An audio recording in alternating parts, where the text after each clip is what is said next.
우리가 그리스도인의 삶을 히브리서 기자를 통해서 믿음의 경주에 비유하고 있는 모습을 계속해서 보고 있습니다. 여러분, 우리가 그냥 이렇게 살아가고 있는 것이 경기장에 들어서서 마라톤을 달리기 시작한 모습이라고 생각을 하셔야 돼요. 믿음의 경주라는, 믿음의 마라톤이라는 이 일에서 두 가지가 굉장히 중요하게 따라야 할 일이 있습니다. 우리가 지난 시간까지 두 차례에 걸쳐서 보았던 일입니다만, 첫 번째로는 몸이 가벼워야 돼요. 믿음의 경주를 끝까지 잘 달려내기 위해서는 몸이 가벼워야 돼요. 그러려면 죄짐을 벗어버리고, 지난 시간의 표현대로 하자면 죄와 피 흘리기까지 싸워야 되는 거예요. 그리고 또 한 가지는, 마라톤은 인내하는 자가 결국은 완주를 해낼 수 있습니다.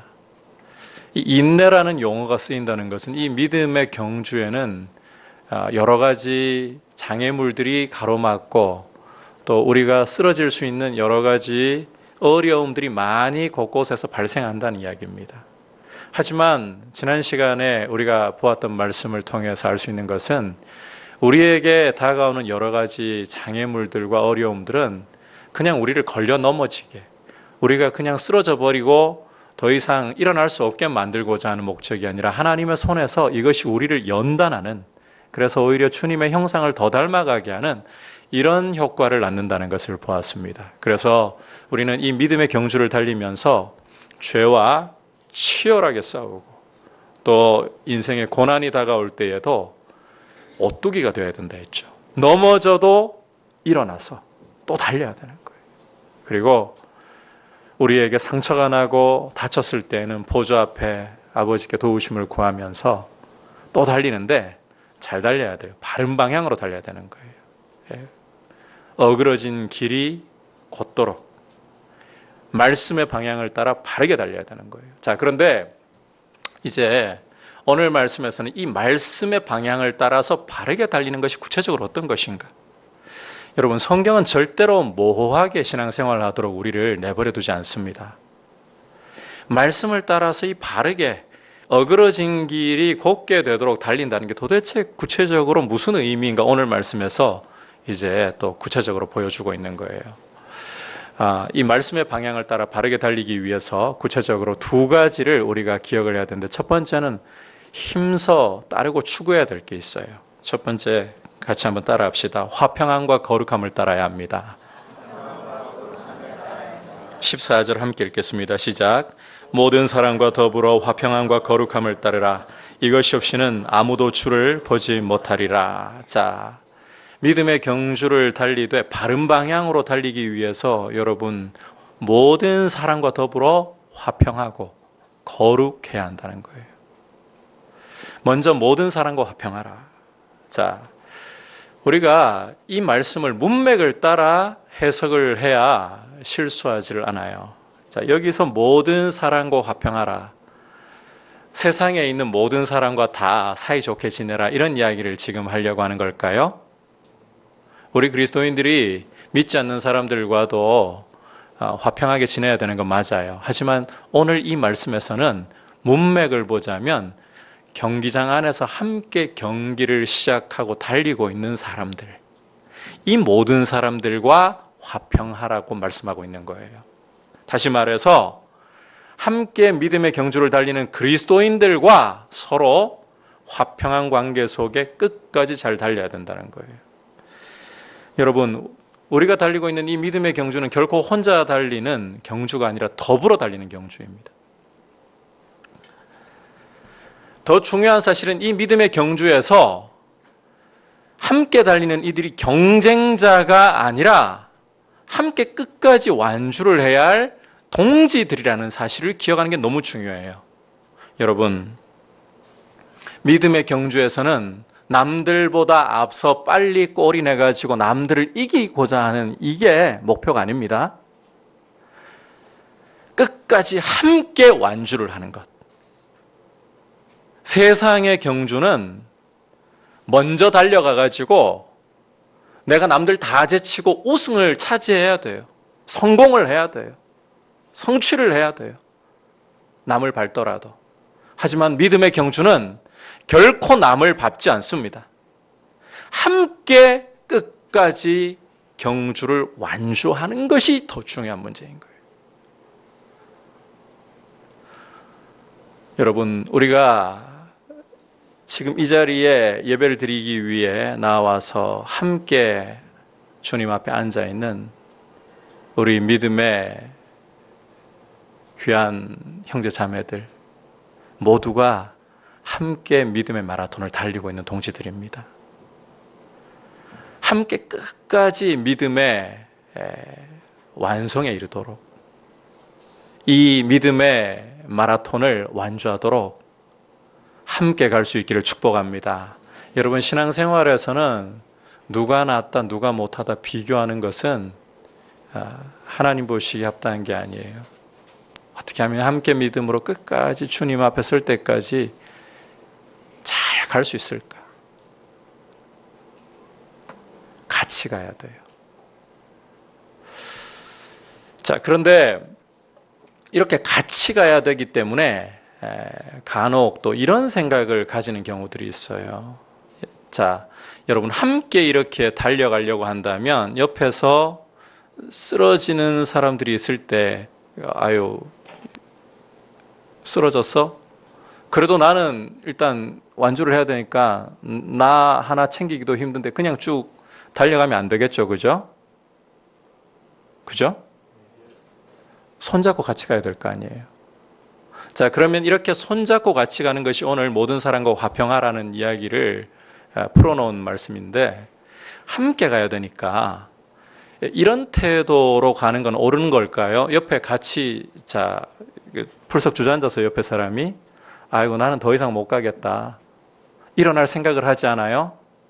자, 그러니까 같이 풀썩 주저앉아가지고 그래 뭐 같이 앉아있지 뭐 이게 옳은 태도일까요? 이게 정말 함께 이 손잡고 가려고 하는 사람의 옳은 태도일까요? 그렇지 않아요.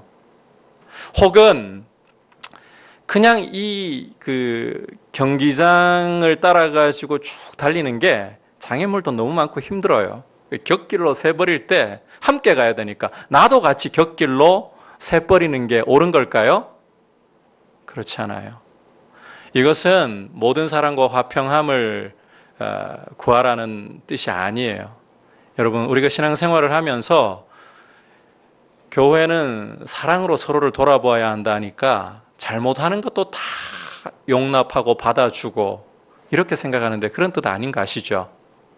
죄인은 사랑하지만 죄는 철저하게 미워야 되는 거예요. 여러분, 우리가 주님 앞에서 신앙생활을 할 때 사랑이라는 타이틀 아래서 잘못 가는 것을 그냥 괜찮습니다. 오케이. 그렇게 하향 평준화시켜서 믿음을 타협시키면 안 되는 거예요. 우리는 함께 손을 잡고 믿음의 경주를 끝까지 완주하기 위해서 넘어지면 일으켜서 같이 가야 되는 것이지 같이 주저앉아가지고 그냥 타협하거나 그냥 우리의 믿음이 처지도록 내버려 놓으면 안 되는 거예요. 따라서 자, 모든 사랑과 화평함과 더불어 필수적으로 따라와야 되는 게 뭐냐? 거룩함인 거예요. 거룩함이라는 것을 잃어버린다면 화평함은 그냥 함께라는 명목 하에서 하향 평준화 시켜버립니다.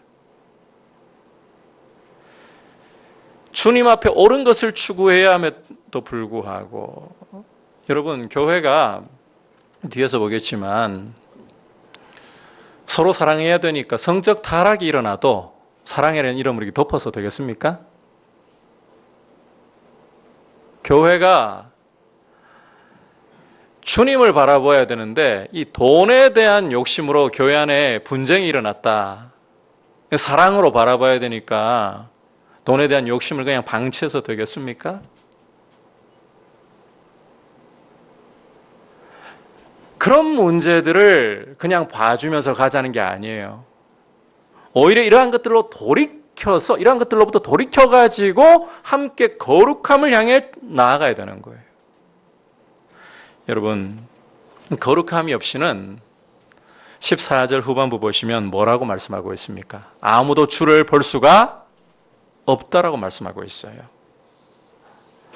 따라서 우리가 믿음의 경주를 달리면서 말씀의 방향대로 바르게 달린다는 것은 함께 달리는 사람들과 손잡고 끝까지 이 믿음의 경주를 완주하는 것을 말합니다. 여러분, 공동체 안에 있는 형제와 자매들이 함께 믿음으로 끝까지 신앙의 경주를 완주할 수 있도록 서로 격려할 수 있기를 축복합니다. 한 사람도 우리가 그냥 방치하고 넘어지는 거 내버려 두지 않기를 원합니다. 그리고 거룩함을 향해 끝까지 가야 되는 거예요. 이것이 우리가 추구해야 할 바른 방향의 모습인 거예요. 서로 화평하고 동시에 거룩함을 가지도록. 이 거룩함이 없이는 여러분 기억하십시오. 주님이 안 보입니다. 믿음의 경주에서는 주님이 보여야 끝까지 완주할 수 있어요. 앞서서 12장을 시작하면서 히브리서 기자가 이 믿음의 경주에서 끝까지 인내하려면 믿음의 주인이시며 창시자이시며 믿음의 완성자이신 예수를 바라보아야 된다. 거룩함이 있어야 주님이 보이거든요. 그리고 이 경주의 끝에 주님이 우리에게 주실 생명의 면류관을 들고 우리를 기다리고 계시는데 그 주님 만나려면 거룩함으로 끝까지 달려야 되지 않겠어요? 함께 동시에 거룩하게 우리 믿음의 경주를 완주할 수 있기를 주의 이름으로 축복합니다. 아울러서 이제 조심하면서 살펴야 할 것이 있어요. 이 믿음의 경주를 완주하는데, 자 15절 16절 같이 읽겠습니다. 시작.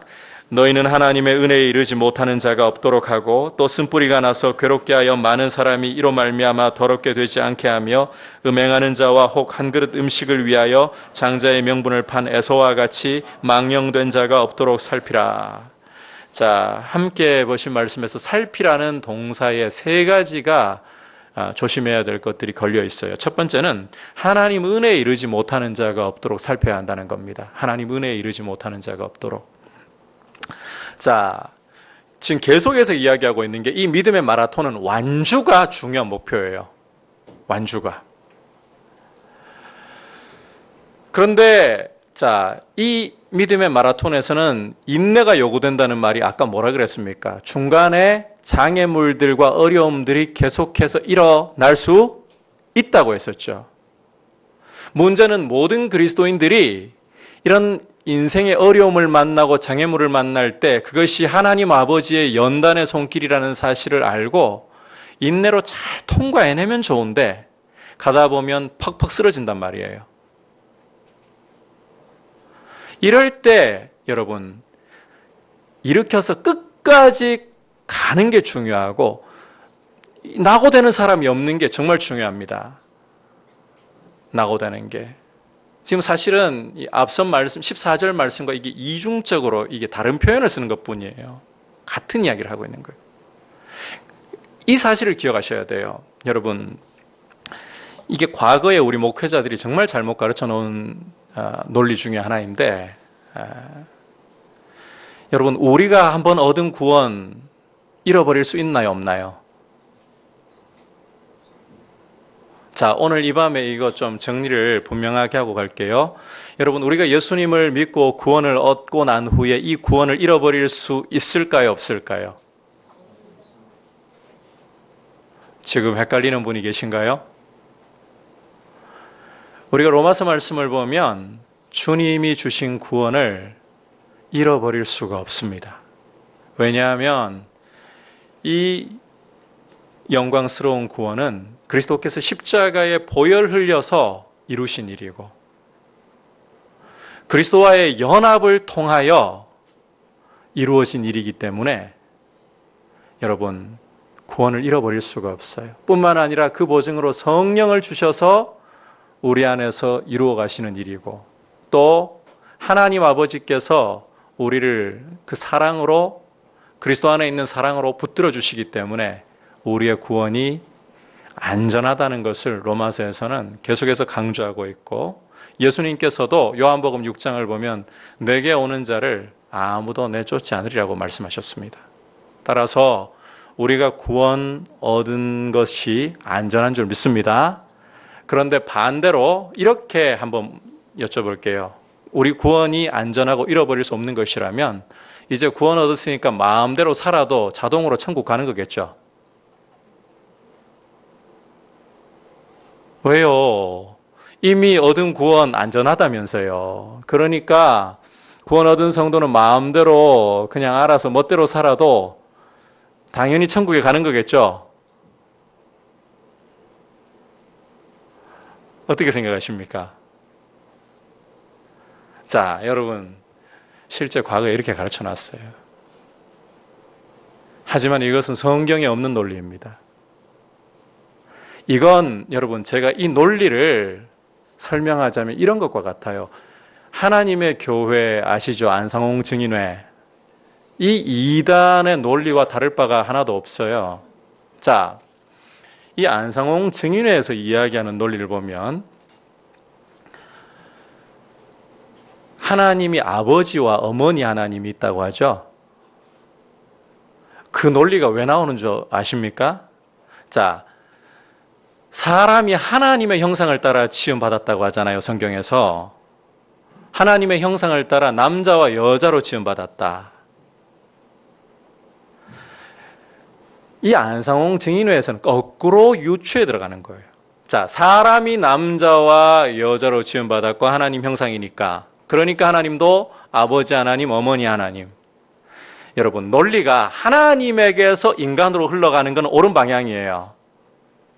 그런데 인간을 가지고 하나님을 거꾸로 유추한다는 것은 성경에 없는 논리인 거예요. 이해하시겠죠? 구원도 마찬가지입니다. 구원이 하나님이 우리에게 그리스도를 통하여 이루어 주신 영광스러운 일이고 그리스도의 피로 보증되어 있고 그리스도와의 연합으로 보증되어 있고 성령으로 보증되어 있고 하나님 아버지께서 친히 보증하시기 때문에 얻은 구원은 잃어버리지 않습니다. 그러나 거꾸로 마음대로 살아도 천국이라는 이런 논리는 성경에 없어요. 이것은 거꾸로 우리가 만들어낸 논리지 성경에는 없는 논리예요. 그러니까 우리가 믿음의 경주를 하면서 달려가다가 퍽 쓰러질 때 쓰러져도 그냥 그 자리에 머물러 가지고 안 달려도 괜찮아. 그래도 어차피 우리 경주는 완성된 거 이러면 안 된다는 거예요. 이해하시겠죠? 여러분, 은혜에서 떨어지는 자가 있어서는 안 되는 거예요. 한 사람도 낙오되지 않도록.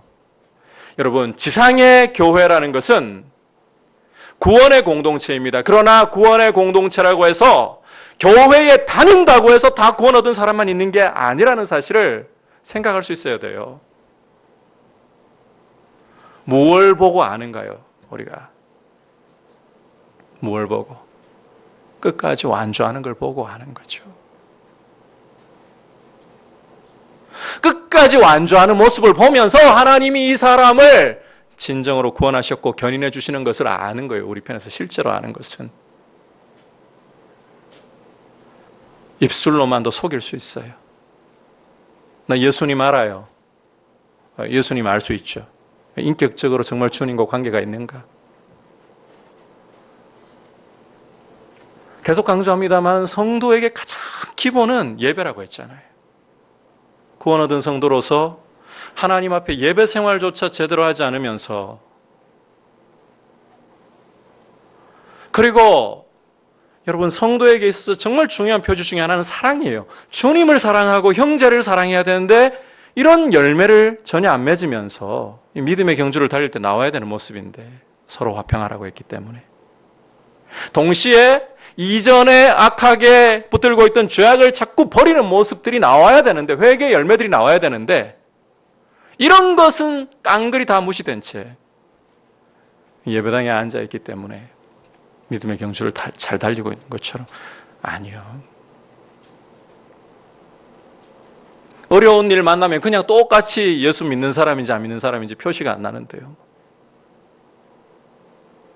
똑같이 하나님 원망하고 진짜 하나님 살아계신 거 맞는가? 그런 사람들이 있을 수 있어요.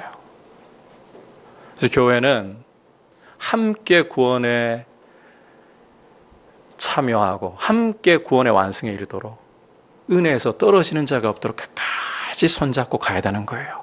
여러분, 이거 힘써야 할 일인 동시에 조심해야 되는 일인 거예요.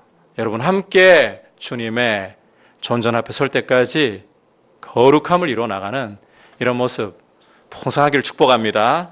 두 번째로 조심해야 될 게 뭔가 하면 한번 따라합시다. 쓴뿌리가 나서 사람들이 더럽게 되지 않도록 살펴야 합니다.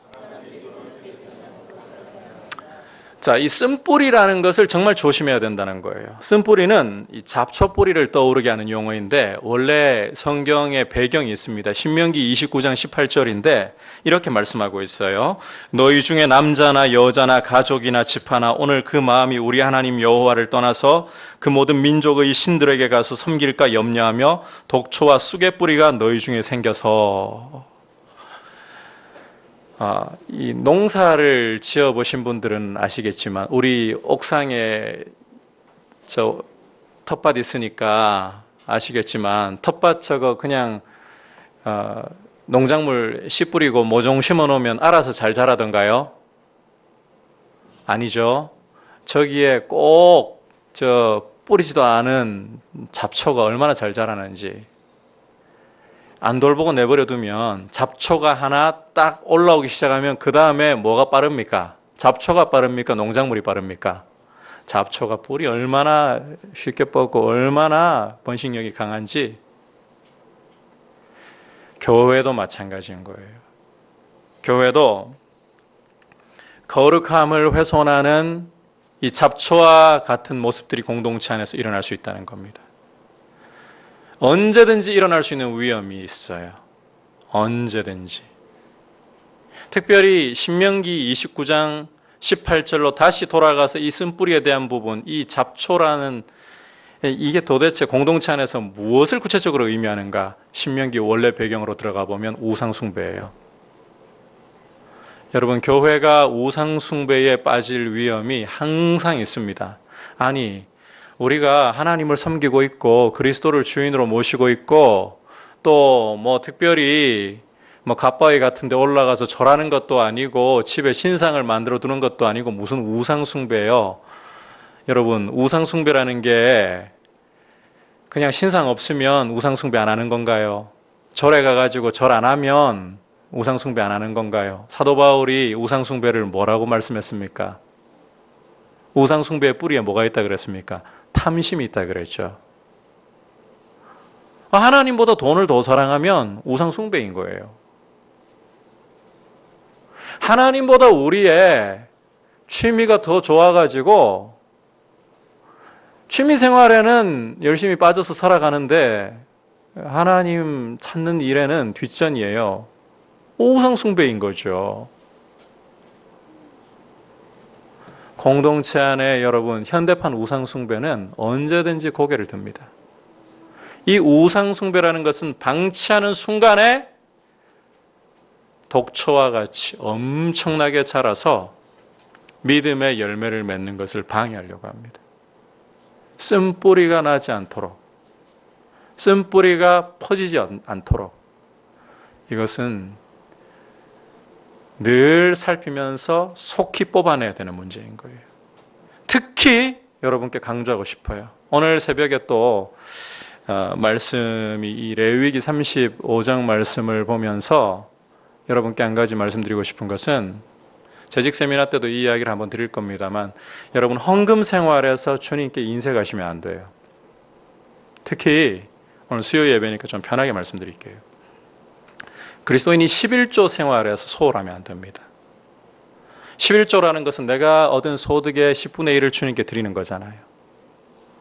여러분, 이 밤에 갑자기 왜 11조 이야기를 하느냐? 교회가 요즘 재정이 궁한가 보다. 아니요, 궁하지 않습니다. 지금까지 개척하고 8년을 지내오면서 교회가 아무리 큰 일을 해야 될 때도 경제적으로 어려울 때에도 주님 부족하도록 내버려 두신 적 없습니다. 그리고 경상비 잘 돌아가고 있어요. 하지만 여러분들에게 11조를 이야기하는 이유는 여러분들의 유익을 위해서예요. 우리가 11조 생활을 올바로 하지 않으면 어떤 사태가 발생하는가 하면 우리도 모르는 사이에 돈에 마음이 묶여버립니다. 내가 가지고 있는 돈이 하나님께로부터 온 것이라는 사실을 인정하기 위한 중요한 고백 중에 하나가 10의 1을 떼어서 주님께 드리면서 내가 가지고 있는 이 모든 것이 주님께로부터 왔습니다. 돈의 노예 되지 말라는 거예요. 이 헌금 생활을 하나님 앞에 중심을 담아 드리기 시작할 때에 우리는 돈의 노예가 되지 않아요. 그러나 이 훈련을 하지 않으면 우리도 모르는 사이에 여러분 이런 생각하는 건 이미 실패한 거예요. 지금 내가 10만 원을 손에 쥐고 있을 때 하나님 앞에 10,000원 드리는 훈련하지 않고 100만 원 받을 때 10만 원 할게요. 이미 넘어진 거예요. 100만 원 받으면 10만 원 아까워서 어떻게 할 건데요? 얼마나 아까운 일인데요. 1,000만 원 하나님 저한테 주시면 그때 100만 원 못 드려요. 작은 것에 충성하지 않는데 어떻게 큰 것에 충성하겠어요? 여러분 특히 현대인들에게 있어서 이 현대인들뿐만 아니라 우리가 교회사를 들여다보고 인류 역사를 들여다봐도 이 돈이라는 것은 하나님과 필적할 정도로 우리에게 강력한 우상이 됩니다. 믿음의 경주에서 이 우상 문제, 아니 지금 달리기 바쁜데 우상 천만에요. 이 우상이라는 것이 얼마나 쓴뿌리로서 우리의 믿음의 경주를 방해하는가. 철저하게 돈 문제에서 여러분 우리가 자유로워질 수 있는 사람들이 되어야 돼요. 하나님 돈 없어가지고 헌금하라 말씀하시는 거 아닙니다. 여러분을 돈의 노예가 되지 않도록 11조를 명하신 것이고, 그리고 주님 앞에 형제들의 어려움들을 볼 때 나눌 수 있는 모습, 그런 열매들이 나와야 되는 거예요. 쓴뿌리를 제거해야 돼요. 우상 숭배가 자리하지 못하도록. 마지막으로 따라합시다. 살펴야 할 것, 음행하고 망령된 일을 살펴야 합니다. 자, 음행하고 망령된 일을 살펴야 합니다. 여러분, 공동체의 우상 숭배 못지않게 이 믿음의 경주를 방해하고 믿음을 무너뜨리는 두 가지, 음행과 망령된 짓이라고 오늘 말씀하고 있습니다. 음행이라는 것은 헬라어로 포르네이아라는 단어를 쓰고 있는데 실제적인 성적 타락을 이야기하는 거예요. 여러분, 현대 교회가 이 성적인 부분에서 너무 문란해져 있어요. 우리 목회자들부터가 성적인 타락을 저지르고도, 세상에서는 감옥에 가야 할 죄를 저지르고도 털어가지고 먼지 안 나오는 사람이냐, 이런 제가 주일에도 이런 이야기를 잠깐 드렸습니다만은, 여러분 성적인 부분에서 우리가 지켜야 돼요. 결혼해서 부부관계 안에서 하나님이 성을 자유롭게 사용하도록 허락하셨지, 그 외의 성을 다른 용도로 쓰라고 주신 적이 없어요. 그리고 제가 우리 믿음의 가정들에게 부탁드리고 싶은 것은, 부부간에도 결혼해가지고 살면서 이혼한 사람들처럼 살고 있는 사람들도 종종 많이 있어요. 그러면서 다른 아내들을 보면서 야, 저런 사람하고 결혼했더라면, 혹은 저런 남편하고 결혼했더라면, 이게 하나님 앞에 과연 옳은 생각일까요? 실제 여러분, 설령 할 수 있어가지고 다른 사람하고 다시 내가 저 사람이면 좋겠다 했던 사람하고 결혼한다고 생각해 보세요. 과연 잘 살 수 있을까요? 못 살아요. 그럼에도 불구하고 몸은 안 떨어져 있지만 마음이 아내에게로부터, 남편에게로부터 멀어져 가지고 부부지만 서로 마음의 외도를 하고 있는 것. 주님은 마음으로 상대방을 보고 이성을 보고 음욕을 품는 자도 이미 마음으로 간음했다라고 말씀하고 계십니다. 이러한 것들로부터 시작해서 우리 젊은이들은 혼전 순결을 중요하게 여기셔야 돼요. 성에 대해서 개방되어 가고 이제는 성평등을 이야기하면서, 성은 하나님 주신 남녀가 아니라 내가 결정하는 게 성이다. 트랜스젠더와 동성애 문제, 이러한 것들,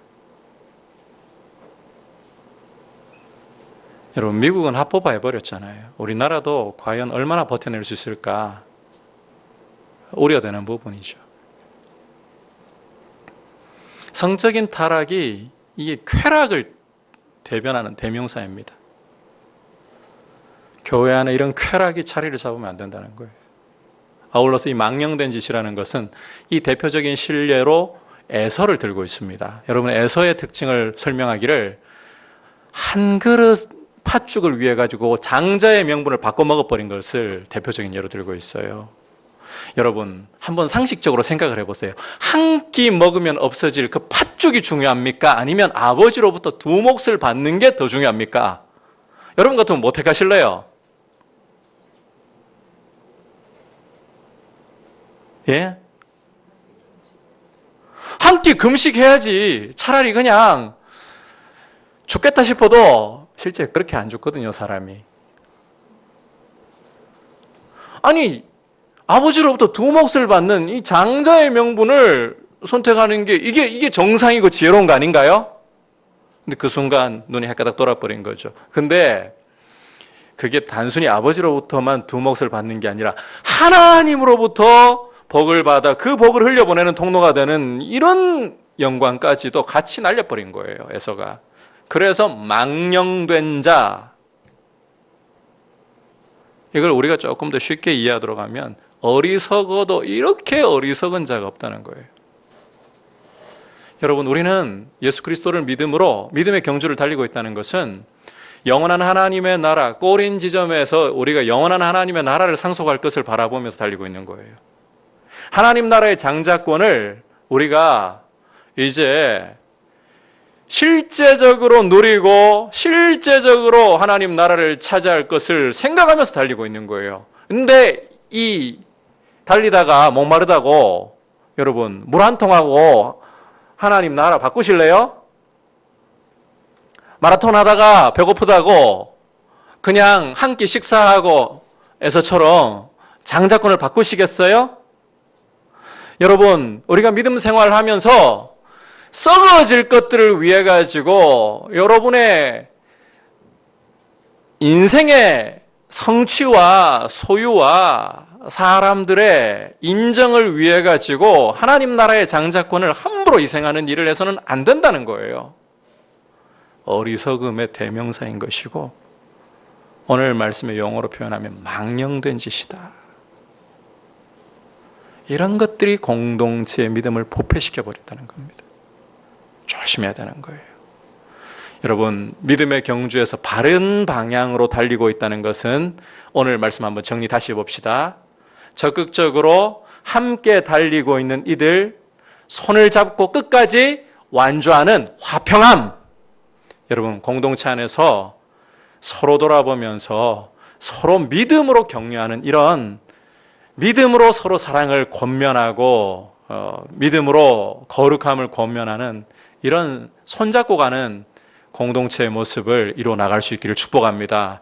그래서 주님 앞에서 이 생명의 면류관을 얻도록 하나님의 나라를 기업으로 차지하도록 여러분 끝까지 완주를 하셔야 돼요. 그리고 특별히 이 가운데에서 한 사람도 떨어지지 않도록, 그리고 우상 숭배, 특히 돈이라는 것에 우리 마음이 묶여가지고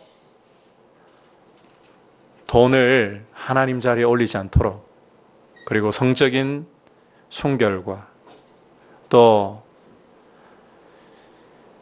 하나님 나라를 붙잡아야 되는데 썩어질 것 붙잡느라고 믿음이 부패하지 않도록 우리가 이 길을 끝까지 달리면서 교회가 교회다운 모습으로 서갈 수 있기를 주의 이름으로 축복합니다. 같이 기도합시다. 이 시간